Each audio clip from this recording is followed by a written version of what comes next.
Sure. Yeah. With the lens? Yeah. You're not going to pay him? I will, but not right Okay. now. Not until he's come. Okay. Peter, which direction should I move my feet? To my right? To your right. Yeah. Is that better? Cool. Yeah. Again, it's in the shot. Okay. Yeah, just let me know. Just trying to figure it out. How about down here? Yeah. I mean, that's fine. That's fine. Okay. Like that's okay? Yeah.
Can you be 6'2"?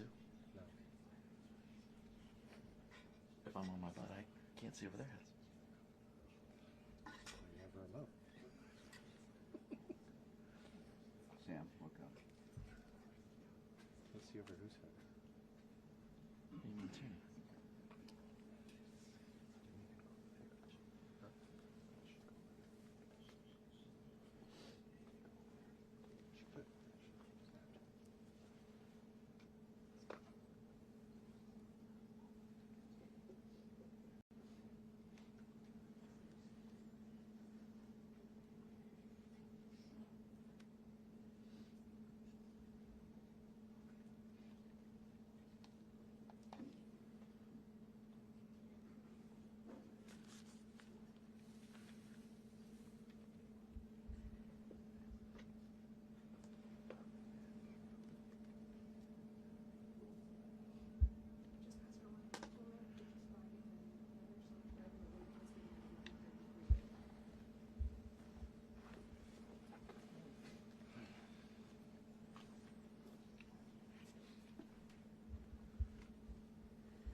job. Good job. That's good. Here we go. Here it comes. Hello, everybody. Mr. President? Good morning. Okay, thank you very much. This is big stuff. We appreciate you being here. Late last night and early today, at my direction, the United States Armed Forces conducted an extraordinary military operation in the capital of Venezuela. Overwhelming American military power, air, land, and sea, was used to launch a spectacular assault. And it was an assault like people have not seen since World War II. It was a force against a heavily fortified military fortress in the heart of Caracas to bring outlaw dictator Nicolás Maduro to justice. This was one of the most stunning, effective, and powerful displays of American military might and competence in American history. And if you think about it, we've done some other good ones, like the attack on Soleimani, the attack on al-Baghdadi, and the obliteration and decimation of the Iran nuclear sites just recently in an operation known as Midnight Hammer. All perfectly executed and done. No nation in the world could achieve what America achieved yesterday, or frankly in just a short period of time. All Venezuelan military capacities were rendered powerless as the men and women of our military, working with U.S. law enforcement, successfully captured Maduro in the dead of night. It was dark.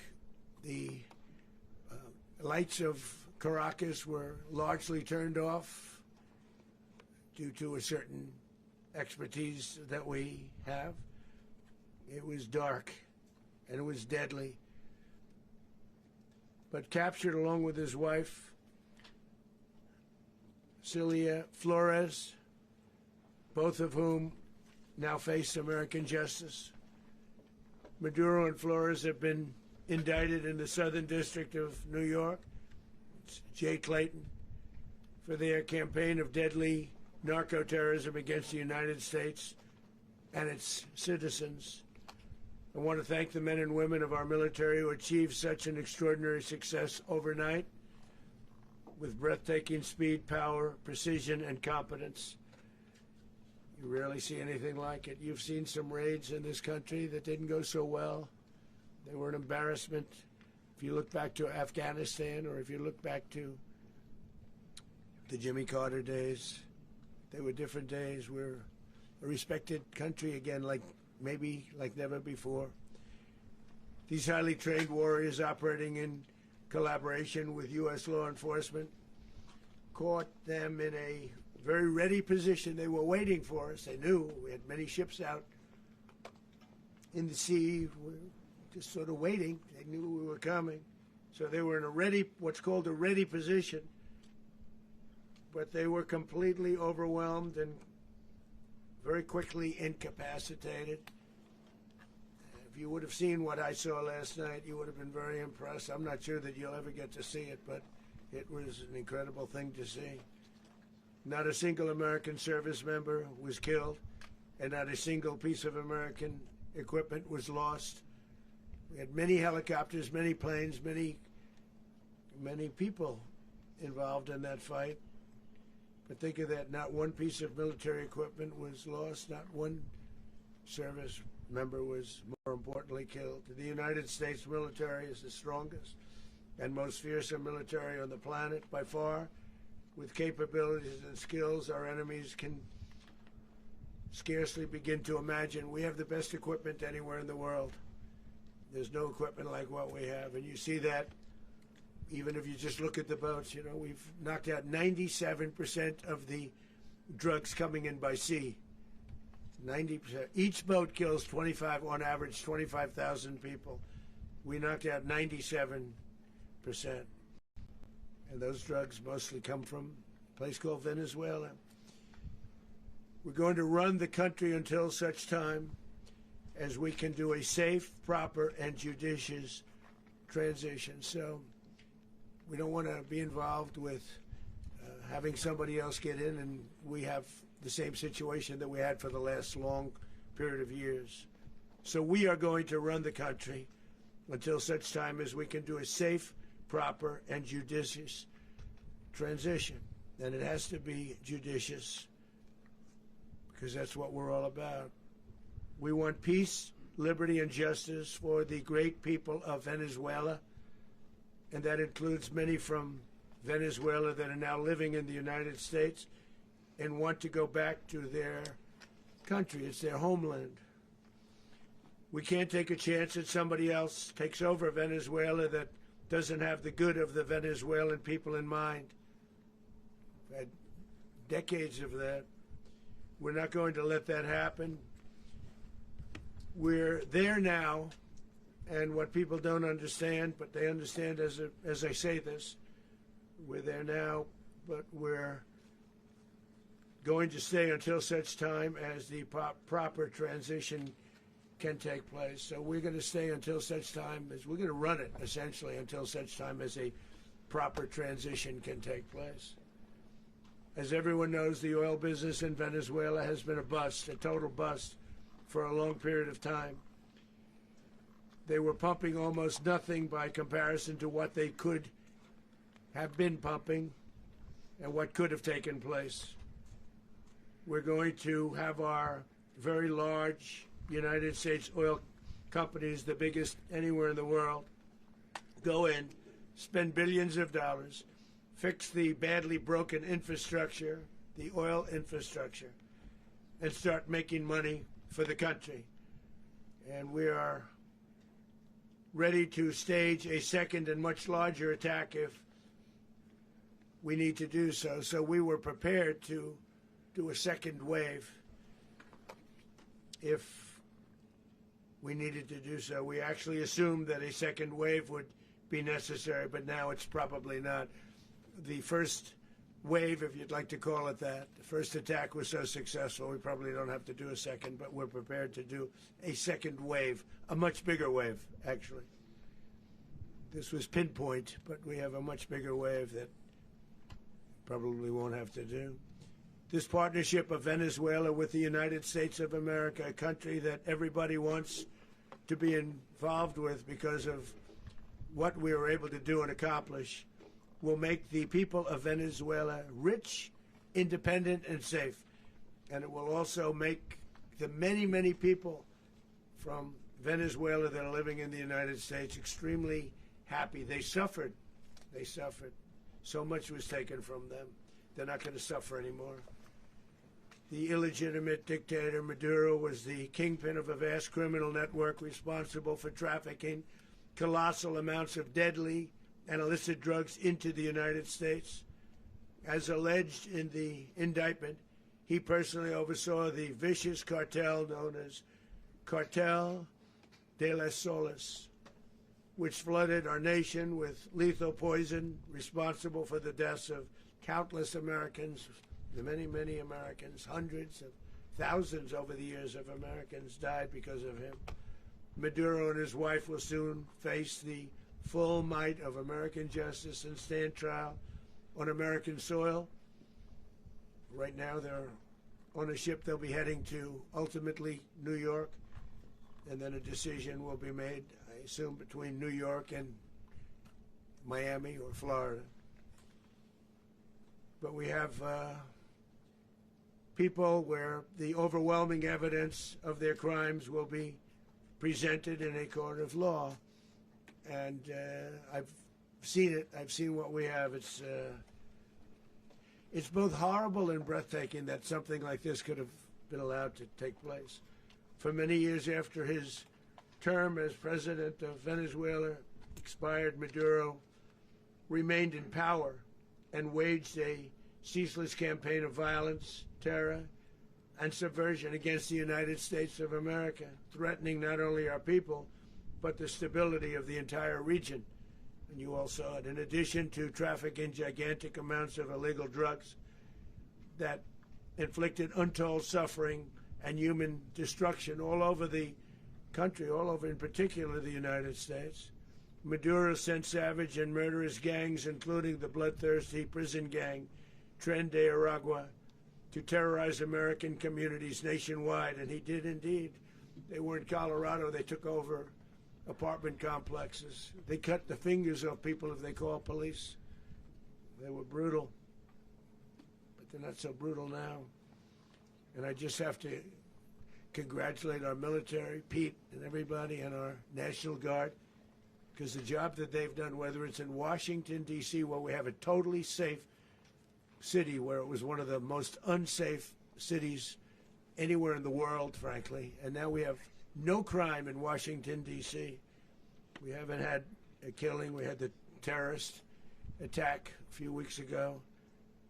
A little bit of a different kind of a threat, but we haven't had a killing in a long period of time, 6-7 months. We used to have two, on average, 2 a week in Washington, our capital. We don't have that anymore. The restaurants are opening. Everyone's happy.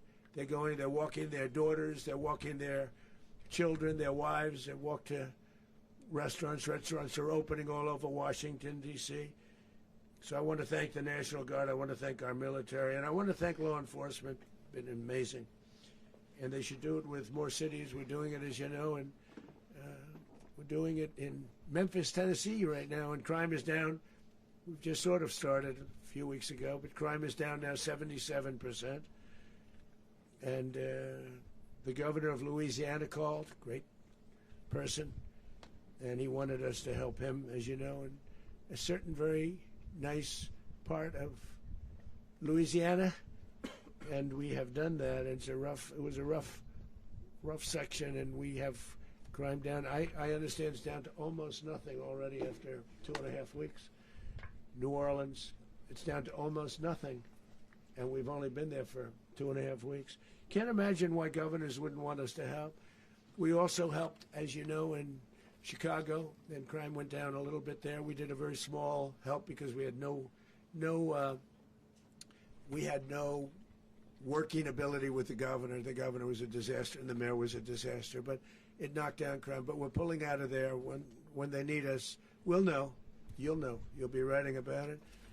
And likewise, Los Angeles, where we saved Los Angeles early on, where the head of the police department made a statement that if the federal government didn't come in, we would have lost Los Angeles. That's long after the fires. That's when they had the riots in Los Angeles. We did a great job. Got no credit for it whatsoever, but that's okay. It doesn't matter. We don't need the credit. But we'll be pulling out when they need us. They'll call, or we'll go back if we have to. We'll go back. But we did a great job in various cities. But the place that we're very proud of is Washington, D.C., because it's our nation's capital. We took it from being a crime-ridden mess to being one of the safest cities in the country. But the gangs that they sent raped, tortured, and murdered American women and children. They were in all of the cities I mentioned, Tren de Aragua. And they were sent by Maduro to terrorize our people, and now Maduro will never again be able to threaten an American citizen or anybody from Venezuela. There will no longer be threats.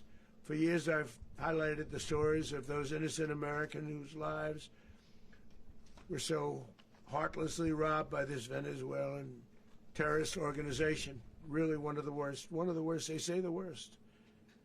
Americans like 12-year-old Jocelyn Nungari from Houston. Beautiful Jocelyn Nungari, what happened to her? They, as you know, they kidnapped, assaulted, and murdered by Tren de Aragua animals. They murdered Jocelyn and left her dead under the bridge. There was a bridge that will never be the same to so many people after seeing what happened. As I've said many times, the Maduro regime emptied out their prisons, sent their worst and most violent monsters into the United States to steal American lives. And they came from mental institutions and insane asylums. They came from prisons and jails. The reason I say both, they sound similar. Actually, prisons a little bit more hostile, a little bit tougher. A mental institution isn't as tough as an insane asylum, but we got them both. They sent from their mental institutions. They sent from their jails, prisons. They were drug dealers. They were drug kingpins. They sent everybody bad into the United States, but no longer. And we have now a border where nobody gets through. In addition, Venezuela unilaterally seized and stole American oil, American assets, and American platforms, costing us billions and billions of dollars. They did this a while ago, but we never had a president that did anything about it. They took all of our property. It was our property. We built it. And we never had a president that decided to do anything about it. Instead, they fought wars that were 10,000 miles away.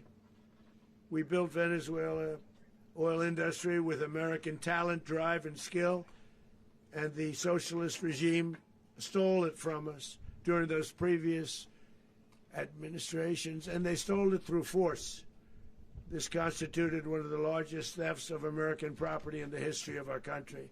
Considered the largest theft of property in the history of our country. Massive oil infrastructure was taken like we were babies, and we didn't do anything about it. I would have done something about it. America will never allow foreign powers to rob our people or drive us back into and out of our own hemisphere. That's what they did. Furthermore, under the now deposed dictator Maduro, Venezuela was increasingly hosting foreign adversaries in our region and acquiring menacing offensive weapons that could threaten U.S. interests and lives. And they used those weapons last night. Potentially in league with the cartels operating along our border. All of these actions were in gross violation of the core principles of American foreign policy, dating back more than 2 centuries. And not anymore. All the way back, it dated to the Monroe Doctrines. And the Monroe Doctrine is a big deal. But we've superseded it by a lot. By a real lot. They now call it the Monroe Document. I don't know. It's Monroe Doctrine. We sort of forgot about it. It was very important, but we forgot about it. We don't forget about it anymore. Under our new national security strategy, American dominance in the Western Hemisphere will never be questioned again. Won't happen. So just in concluding, for decades, other administrations have neglected or even contributed to these growing security threats in the Western Hemisphere. Under the Trump administration, we are reasserting American power in a very powerful way in our home region. And our home region is very different than it was just a short while ago. The future will be, and we did this in my first term. We had great dominance in my first term, and we have far greater dominance right now. Everyone's coming back to us. The future will be determined by the ability to protect commerce and territory and resources that are core to national security. These are core to our national security. Just like tariffs are, they've made our country rich, and they've made our national security stronger than ever before. But these are the iron laws that have always determined global power. And we're going to keep it that way. We will secure our borders. We will stop the terrorists. We will crash the cartels, and we will defend our citizens against all threats, foreign and domestic. Other presidents may have lacked the courage or whatever to defend America, but I will never allow terrorists and criminals to operate with impunity against the United States. This extremely successful operation should serve as warning to anyone who would threaten American sovereignty or endanger American lives. Very importantly, the embargo on all Venezuelan oil remains in full effect. The American armada remains poised in position, and the United States retains all military options until United States demands have been fully met and fully satisfied. All political and military figures in Venezuela should understand what happened to Maduro can happen to them, and it will happen to them if they aren't just fair, even to their people. The dictator and terrorist, Maduro, is finally gone in Venezuela. People are free. They're free again. It's been a long time for them, but they're free. America is a safer nation. This morning, it's a prouder nation this morning because it didn't allow this horrible person and this country that was doing very bad things to us. It didn't allow it to happen. And the Western Hemisphere is right now a much safer place to be. So I want to thank everybody for being here. I want to thank General Raisin Kane. He's a fantastic man. I've worked with a lot of generals. I worked with some I didn't like. I worked with some I didn't respect. I worked with some that just weren't good. But this guy is fantastic. I watched last night one of the most precise attacks on sovereignty. I mean, it was an attack for justice. And I'm very proud of him, and I'm very proud of our Secretary of War, Pete Hegseth, who I'm going to ask to say a few words. Thank you very much. Mr. President, can you explain how the U.S. will run Venezuela? Well, thank you, Mr. President. Finally, a commander-in-chief the world respects and the American people deserve. And as the President said, words can barely capture the bravery and the power and the precision of this historic operation. A massive joint military and law enforcement raid flawlessly executed by the greatest Americans our country has to offer. American warriors are second to none, the best in the world and the best of our country. What all of us witnessed last night was sheer guts and grit, gallantry, and glory of the American warrior. I'm simply humbled by such men, and I tip my hat to our chairman, Dan Raisin Kane, and all those Americans who stood watch last night. Our warriors are the elite of America, and again, President Trump has your back. No other country on planet Earth, and it's not even close, could pull this kind of operation off. And no other president has ever shown this kind of leadership, courage, and resolve. The most powerful combination the world has ever seen. As the President said, our adversaries remain on notice. America can project our will anywhere, anytime. The coordination, the stealth, the lethality, the precision, the very long arm of American justice, all on full display in the middle of the night. Nicolás Maduro had his chance, just like Iran had their chance, until they didn't and until he didn't. He effed around, and he found out. President Trump is deadly serious about stopping the flow of gangs and violence to our country.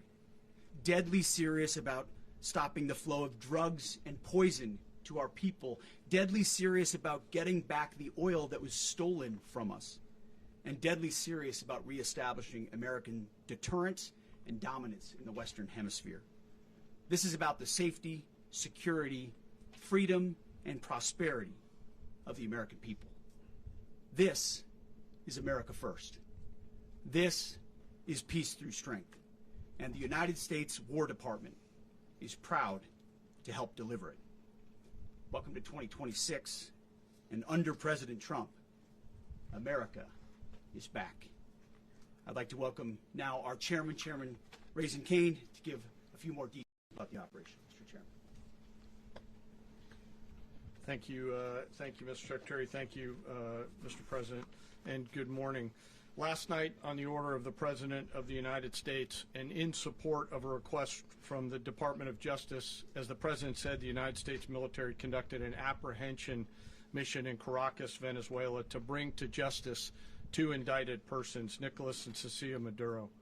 This operation, known as Operation Absolute Resolve, was discreet, precise, and conducted during the darkest hours of January 2nd and was the culmination of months of planning and rehearsal, an operation that, frankly, only the United States military could undertake. what I'd like to do this morning is talk to you through some of the preparation and the details without compromising any of our tactics, techniques, and procedures. There is always a chance that we'll be tasked to do this type of mission again. Our interagency work began months ago and built on decades of experience of integrating complex air, ground, space, and maritime operations. While the past 2 decades have honed the skills of our special operations forces, this particular mission required every component of our joint force, with soldiers, sailors, airmen, Marines, and Guardians working in unison with our intelligence agency partners and law enforcement teammates in an unprecedented operation. We leveraged our unmatched intelligence capabilities and our years of experience in hunting terrorists, and we could not have done this mission without the incredible work by various intelligence agencies, including the CIA, NSA, and NGA. We watched, we waited, we prepared, we remained patient and professional. This mission was meticulously planned, drawing lessons from decades of missions over the last many years, many missions over these last many years. This was an audacious operation that only the United States could do. It required the utmost of precision and integration within our joint force. And the word integration does not explain the sheer complexity of such a mission. An extraction so precise it involved more than 150 aircraft launching across the Western Hemisphere in close coordination, all coming together in time and place to layer effects for a single purpose: to get an interdiction force into downtown Caracas while maintaining the element of tactical surprise. Failure of one component of this well-oiled machine would have endangered the entire mission, and failure is never an option for America's joint force. Those in the air over Caracas last night were willing to give their lives for those on the ground and in the helicopters. Let me talk a little bit about the preparation. After months of work by our intelligence teammates to find Maduro and understand how he moved, where he lived, where he traveled, what he ate, what he wore, what were his pets, in early December, our force was set pending a series of aligned events. Key was choosing the right day to minimize the potential for civilian harm and maximize the element of surprise, and minimize the harm to the indicted personnel, so as the President said, they could be brought to justice. And as the President said earlier today, weather in Venezuela is always a factor this time of the year. And over the weeks through Christmas and New Year's, the men and women of the United States military sat ready, patiently waiting for the right triggers to be met and the President to order us into action.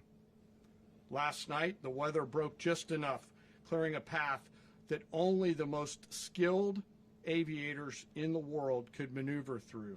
Ocean, mountain, low cloud ceilings, but when tasked with a mission, this organization does not quit.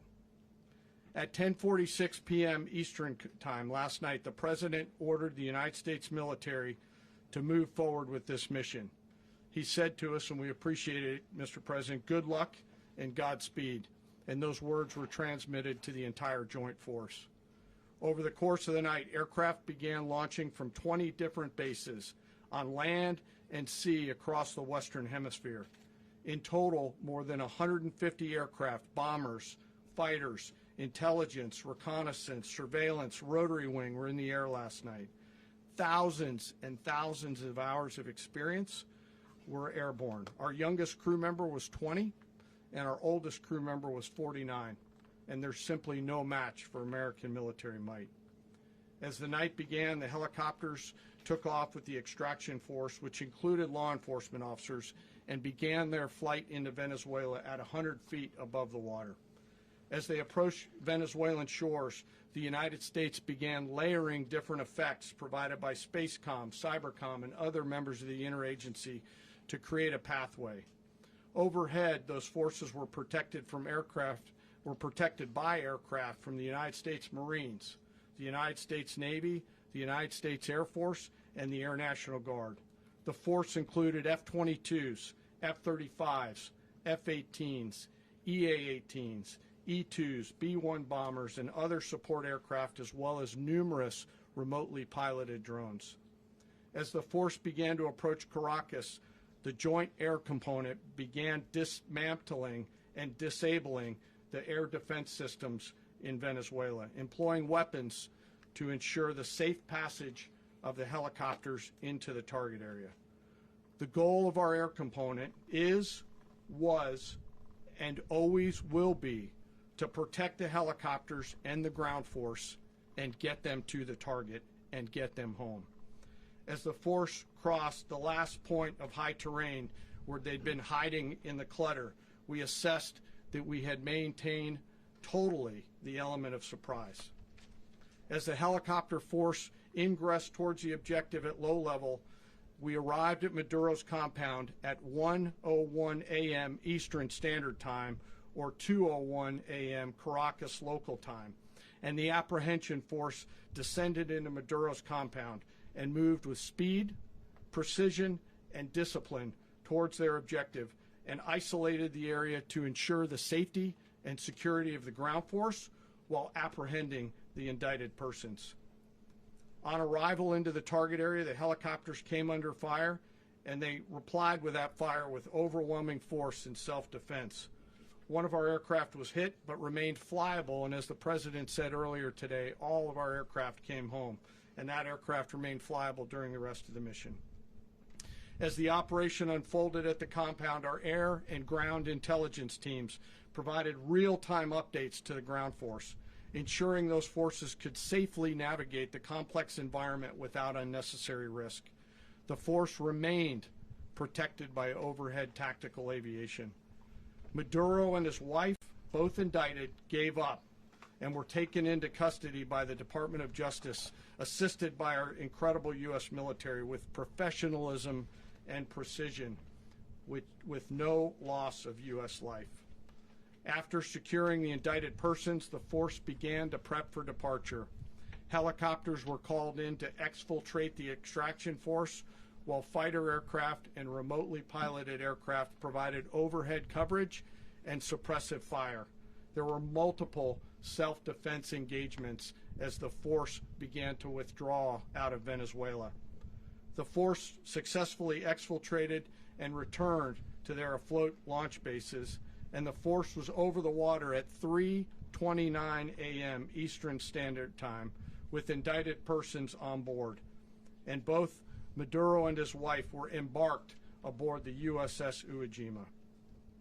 In closing, what we've witnessed today is a powerful demonstration of America's joint force. We think, we develop, we train, we rehearse, we debrief, we rehearse again and again, not to get it right, but to ensure that we cannot get it wrong. Our jobs are to integrate combat power so when the order comes, we can deliver overwhelming force at the time and the place of our choosing against any foe anywhere in the world. I am immensely proud today of our joint force and filled with gratitude to represent them here today. There is simply no mission too difficult for these incredible professionals and the families that stand by them and support them. As we stand here this morning, our forces remain in the region at a high state of readiness, prepared to project power, defend themselves, and our interests in the region. This operation is a testament to the dedication and unwavering commitment to justice and our resolve to hold accountable those who threaten peace and stability. In closing, I want to express my heartfelt gratitude to the brave men and women who executed this mission. Their courage and tireless commitment to our nation are what makes us strong. Thank you, Mr. Secretary, and thank you, Mr. President. Thank you very much. Please. Well, I don't have much to add to what you've heard now, other than the following points. Nicolás Maduro was indicted in 2020 in the United States. He is not the legitimate president of Venezuela. That's not just us saying it.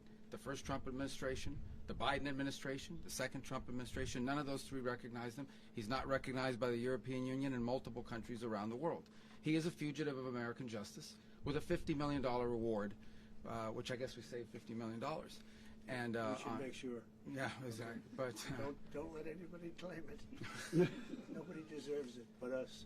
But I want to be clear about one thing. Nicolás Maduro had multiple opportunities to avoid this. He was provided multiple very, very, very generous offers and chose instead to act like a wild man, chose instead to play around.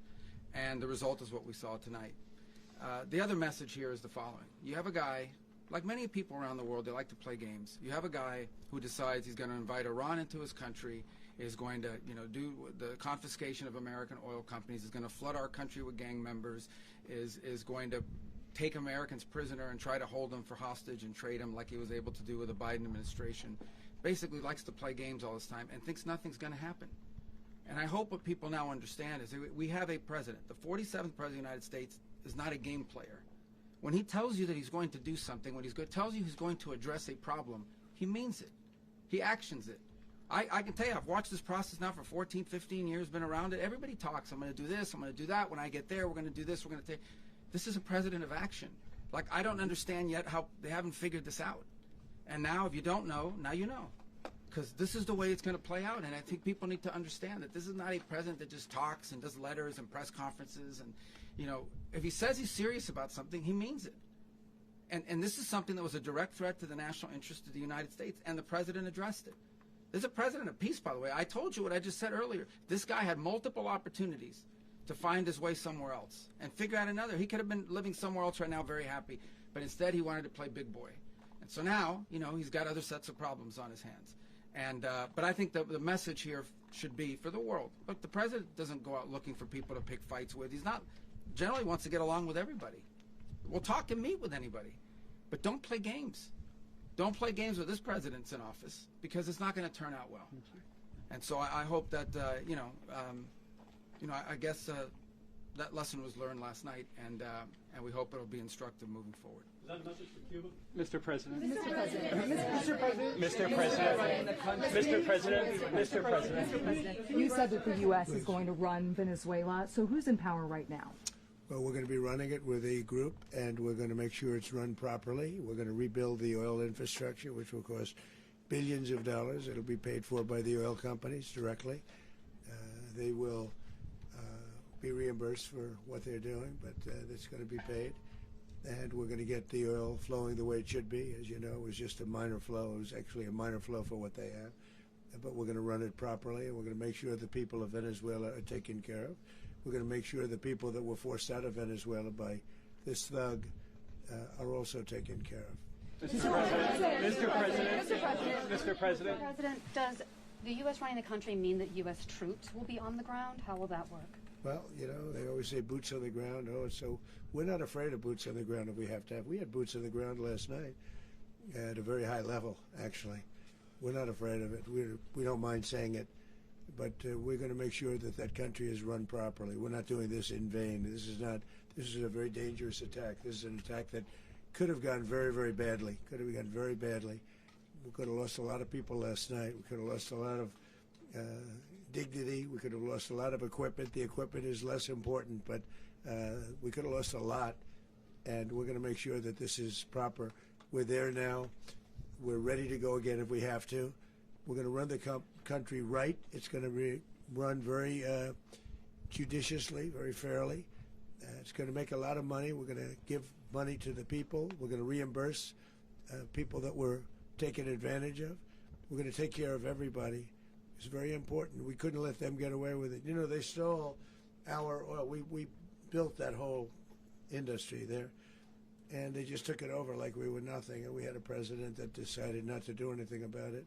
So we did something about it. We're late, but we did something about it. Yeah, please. Mr. President, can you explain the exact mechanism by which you're going to run the country? Are you going to designate a U.S. official to coordinate? It's Can all you just being unpack that? being done right now. We're designating people. We're talking to Who people. We're specifically? designating various people, and we're going to let you know who those people are. Mr. President. What's the group you mentioned that would run Venezuela? Well, it's largely going to be, for a period of time, the people that are standing right behind me. We're going to be running it. We're going to be bringing it back. It's a dead, I talk about a dead country. A year and a half ago, we were a dead country. Now we're the hottest country anywhere in the world. We're a country doing better than any country anywhere in the world. And it required leadership. Venezuela has a lot of bad people in there, a lot of bad people that shouldn't be leading. We're not going to take a chance that one of those people take over for Maduro. So you can look at, and others, we have fantastic people, including people in the military. So we're going to have a group of people running it until such time as it can be put back on track, make a lot of money for the people, and give people a great way of life, and also reimbursement for people in our country that were forced out of Venezuela. Mr. President. Rubio would be. You said earlier today that you weren't going to back Machado to come back and be the opposition leader in your Fox and Friends interview. And then you also mentioned the vice president of Venezuela. Are you going to work with the vice president of Venezuela, or how do you foresee the relationship Well, going? I understand she was just sworn in, but she was, as you know, picked by Maduro. So Marco's working on that directly. He just had a conversation with her, and she's essentially willing to do what we think is necessary to make Venezuela great again. Very simple. Mr. President, Colombian President Gustavo Petro, a couple weeks ago, he said he's got to watch his ass. And today, he said he's not concerned about anything happening to him in the aftermath of this operation. So, just what your message is Well, about he that. has cocaine mills. He has factories where he makes cocaine. And yeah, I think I stick by my first statement. He's making cocaine. They're sending it into the United States. So he does have to watch his ass. Mr. President. Mr. President, did you notify any members of Congress in advance? Marco, do you want to talk about that? Because you were involved in it. Sure. We call members of Congress immediately after. This was not the kind of mission that you can do congressional notification on. It was a trigger-based mission in which conditions had to be met night after night. We watched and monitored that for a number of days. So it's just simply not the kind of mission you can call people and say, hey, we may do this at some point in the next 15 days. But it's largely a law enforcement function. Remember, at the end of the day, at its core, this was an arrest of 2 indicted fugitives of American justice, and the Department of War supported the Department of Justice in that job. Now, there are broader policy implications here, but it's just not the kind of mission that you can pre-notify because it endangers the mission. Mr. President, If I can add one thing to that. Congress has a tendency to leak. This would not be good. If they leaked, General, I think it would have been maybe a very different result. But I have to say, they knew we were coming at some point, We had a lot of ships out there. They sort of knew we were coming. Mr. President. But Congress will leak, and we don't want leakage. Mr. President. You were one of the only people to watch this all play out live. What was Maduro doing when the U.S. forces entered what I assume would be his home? And also, was there any point where the U.S. was considering if Maduro pushed back or resisted killing Maduro? It could have happened. It could have happened. He was trying to get into a safe place. You know what a safe place is, all steel. And he wasn't able to make it to the door because our guys were so fast. They went through the opposition so fast. And there was a lot of opposition. People were wondering, do we get them by surprise? Sort of surprised, but they were waiting for something. It was a lot of opposition. There was a lot of gunfire. You saw some of it today. But he was trying to get to a safe place, which wasn't safe because we would have had the door blown up in about 47 seconds, they say on average, regardless of how thick the steel was. It was a very thick door. It was a very heavy door, but he was unable to get to that door. He made it to the door. He was unable to close it. So where's Maduro going to be? Go ahead, finish. Where is Maduro going to be in the time being right now? Do you know his exact Well, whereabouts? eventually, ultimately, in the near future, he's going to be brought to New York. And where is he going to be held? Where is he going to be held in New York? Do you know? That's going to be up to the officials that do these things. Mr. President, the U.S. has something of a mixed track record of ousting dictators without necessarily a plan for what comes afterwards. Not with Did me, that weigh on your decision Well, that's making? when we had different presidents, but with me, that's not true. With me, we've had a perfect track record of winning.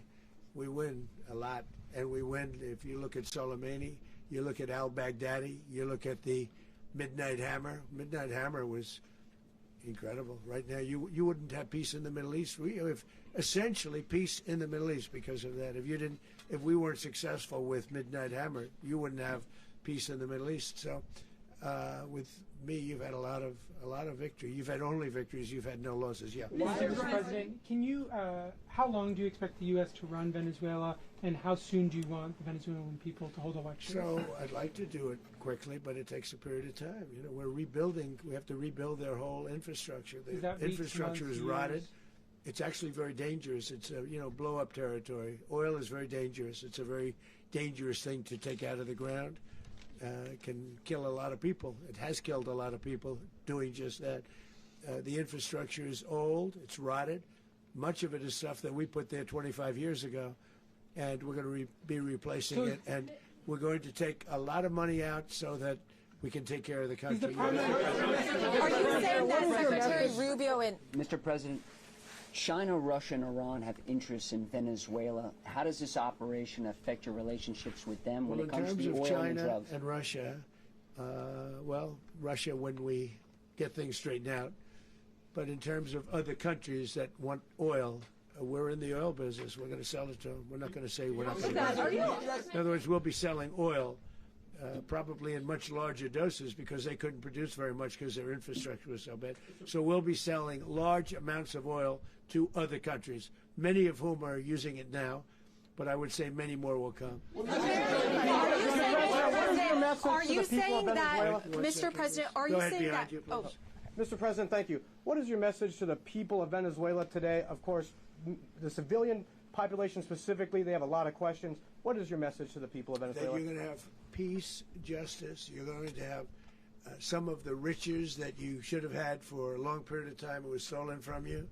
But you're going to have peace and you're going to have safety. You're going to have justice. You're going to have a country. You're going to have a real country. You're going to have potentially a great country. You know, if you go back 20 years, maybe even a little longer ago, that was a great country.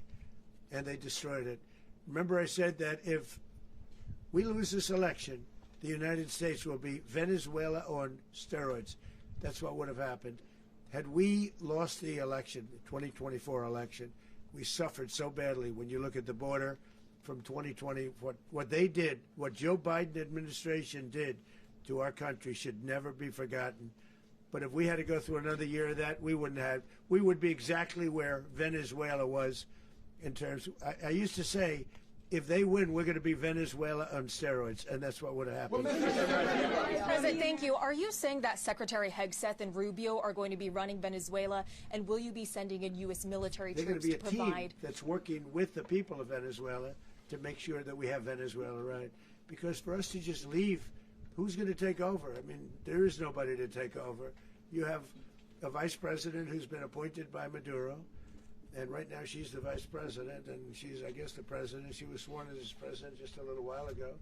She had a long conversation with Marco, and she said, we'll do whatever you need. I think she was quite gracious, but she really doesn't have a choice. We're going to have this done right. We're not going to just do this with Maduro, then leave like everybody else, leave and say, let it go to hell. If we just left, it has zero chance of ever coming back. We'll run it properly. We'll run it professionally. We'll have the greatest oil companies in the world go in and invest billions and billions of dollars and take out money, use that money in Venezuela. And the biggest beneficiary are going to be the people of Venezuela. And also, I can't stress this strongly enough, the people that got thrown out of Venezuela that are now in the United States, and frankly, some want to stay and some probably want to go back. Yeah. So, Mr. President, what's being done to protect Americans in the country, and were any of the detained Americans Well, right now they're very last protected night? because nobody's going to mess with us. They're very protected. The people of, and we let them know that you better not touch one of them. Are you concerned that bad elements of the Maduro regime will remain in place? Well, we know who they are. We're on them, and they're acting much differently now than they would have acted 2 days ago. And what can you okay, say wait, about behind you, please. Mr. President, why is running a country in South America America first? Well, I think it is because we want to surround ourselves with good neighbors. We want to surround ourselves with stability. We want to surround ourselves with energy. We have tremendous energy in that country. It's very important that we protect it. We need that for ourselves. We need that for the world. and we want to make sure we can protect it. Mr. President, on oil? Yes, sir. Please go ahead. Yeah, is there a message here for Cuba and Diaz-Canel? Well, Cuba's an interesting case. Cuba is, not doing very well right now. That system has not been a very good one for Cuba. The people there have suffered for many, many years. And I think Cuba is going to be something we'll end up talking about because Cuba is a failing nation right now, very badly failing nation. And we want to help the people of It's very similar in the sense that we want to help the people in Cuba, but we want to also help the people that were forced out of Cuba and living in this country. Do you want to say something about that, Marco, please? Well, I mean, I just gave you a statement a few minutes ago about, when the president speaks, you should take him seriously. So suffice it to say, Cuba is a disaster. It's run by incompetent, senile men, and in some cases, not senile, but incompetent nonetheless. It has no economy. It's in total collapse. And by the way, they were, all the guards that helped protect Maduro, this is well known, their whole spy agency, all that were full of Cubans. I mean, it's amazing. This poor island took over Venezuela in some cases. One of the biggest problems that Venezuelans have is they have to declare independence from Cuba. They tried to basically colonize it from a security standpoint. So, yeah, look, if I lived in Havana and I was in the government, I'd be concerned, at least a little bit. Are you cutting off the oil flow to Cuba from Venezuela? Well, the president already announced a week ago that anything that's sanctioned, it's sanctioned oil, it's not going to be allowed to get there. So that's an The answer is yes. Mr. President, Yes. is the U.S. aware of the location of opposition leader Machado, and have you been in contact with her? No, we haven't. No, we haven't. Mr. President, on Monday. Oh, I think it would be very tough for her to be the leader. She doesn't have the support within or the respect within the country. She's a very nice woman, but she doesn't have the respect. Mr. President, is it possible that the U.S. ends up administrating Venezuela for years? Well, it won't cost us anything because the money coming out of the ground is very substantial, so it's not going to cost us anything. So the U.S. isn't going to dedicate we will. money to... Well, we want safety there. We want to be surrounded by countries that aren't housing all of our enemies all over the world. That's what was happening, and you don't want to have that. But we're going to be rebuilding, and we're not spending money. The oil companies are going to go in. They're going to spend money. We're going to take back the oil that, frankly, we should have taken back a long time ago. A lot of money is coming out of the ground. We're going to get reimbursed for all of that. We're going to get reimbursed for everything that we spend. So it's going to be a very important. This is a very big evening that took place last night. We have to be surrounded by safe, secure countries, and we also have to have energy. Very important. We have to have energy that's real energy, not where they're getting 4% and 5% of the energy out of the ground. You take a look. It was such a disaster. So what's going to happen with Venezuela, I think, over the next period of a year is going to be a great thing, and the people of Venezuela will be the biggest beneficiaries. Mr. President, on Monday,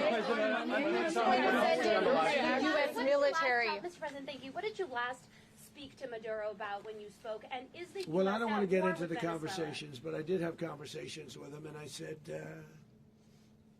you got to surrender. And I actually thought he was pretty close to doing so, but now he wished he did, yeah. Mr. President, can you explain, you said that Maduro is responsible for drug trafficking. You recently pardoned the former president of Honduras who was convicted of many drug trafficking. Can you explain how these two situations are different? And would you ever pardon Maduro? I endorsed, as you know, the winning president, the man who won in Honduras. I endorsed the man who won in Chile. I endorsed the man who won in Argentina. And we are doing very well with that whole group. What the man that I pardoned was, if you could equate it to us, he was treated like the Biden administration treated a man named Trump. That didn't work out too well for them. This was a man who was persecuted very unfairly. He was the head of the country. He was persecuted very unfairly. And there are a number of them. And we felt that it was a very unfair situation that happened to him. He's also a party member of the man who won. So obviously the people liked what I did. And one of the reasons that was done is because of the fact that the party in power felt very strongly that that man was treated very badly. I studied it very quickly, and then I studied it in great detail. I went to a lot of the people standing behind me, and they felt that that man was persecuted and treated very badly. That's why I gave him a pardon. Mr. President, you referenced boots on the ground earlier. Can you just sort of button this up? Do you envision the U.S. military having a presence in Venezuela as the U.S. runs that Well, country? no, we're going to have a presence in Venezuela as it pertains to oil, because we have to have, we're sending our expertise in. So you may need something, not very much. But no, we're going to be taking out a tremendous amount of wealth out of the ground. And that wealth is going to the people of Venezuela and people from outside of Venezuela that used to be in Venezuela. And it goes also to the United States of America in the form of reimbursement for the damages caused us by that country. So I want to thank you all very much. Thank you. Do you have one? Yes, please. You were so nice before. I'm going to give you the final question. Go Thank ahead. you, Mr. Unless it's a President. bad question, in It's which about case I'll Putin. go 1-1. It's about who? It's about Putin, if you want. About Putin. Well, Okay. that's always nice. You had a to talk phone. about Putin. You had a phone call with him Yeah. on Monday. Did he talk at all about Maduro? Did y'all talk about this? No, we didn't. And We then- never spoke about Maduro. Are you mad at him right now? I mean, there's this I'm not intelligence. thrilled with Putin. I'm not thrilled with Putin. He's killing too many people. There was that I intelligence. thought that would be so. I settled 8 1/4 war. You know what the 1/4 was? Thailand and Cambodia. I did it again. They broke out, and I did it in about 5 hours, and I settled it. I'm giving myself 1/4, so I'm up to now 8 1/4. In other words, I settled the war, but then they broke out. They had a pretty bad breakout over the last 4 days. I got them to go back to peace. So I only give 1/4. I thought the easiest one would be, one of the easier ones would be Russia, Ukraine. It's not. And they both have done some pretty bad things. And look, that's Biden's war. That's not my war. But I want to stop the lives. Did you see where last month, 30,000, it was 27,000 the month before. 30,000, mostly soldiers, were killed this last month. 30,000. I want to stop that. You know, I got NATO to pay 5% instead of the 2% that they weren't paying. They weren't paying 2, now they pay 5. And we send them a lot of munitions, we send them a lot of things, missiles and various other things, a lot. And they pay. The United States is not losing money. We're probably making money on that. It's the last thing I care about. I just want to stop all those people. We're losing 25,000, 30,000 human beings that come from 2 places that are very far away. But if I can stop, because it's something I've been pretty good at doing, deals, I guess. It's all a deal. Life is a big deal. But if I can stop that war and stop 30,000 young people, in addition to the fact that people are being killed in Kiev, people are being killed in other cities, you know, a much smaller number, but they're being killed, viciously killed. So I'm not happy about it. I thought that would be something that would get solved. We have Mr. Witkoff here. I think that we're making progress, but that's a war that should have never happened. If I were president, it would have never happened. Putin says it. Everybody says it. If I were president, that would have never happened. But I inherited that war. That was Joe Biden, Zelensky, and Putin. I came into the situation, and it's a mess. And I will say this. I watched an operation last night that was so precise, that was so brilliant. I mean, it was incredible. If we had our people, like this general and our people involved, that war would not have gone on very long, that I can tell you. You told me That war, to use an old term, that war has become a bloodbath. And we want it to get stopped. Thank you very much. Are you concerned a rogue Venezuelan general to take over the country? Can you talk about your conversation with the Vice President?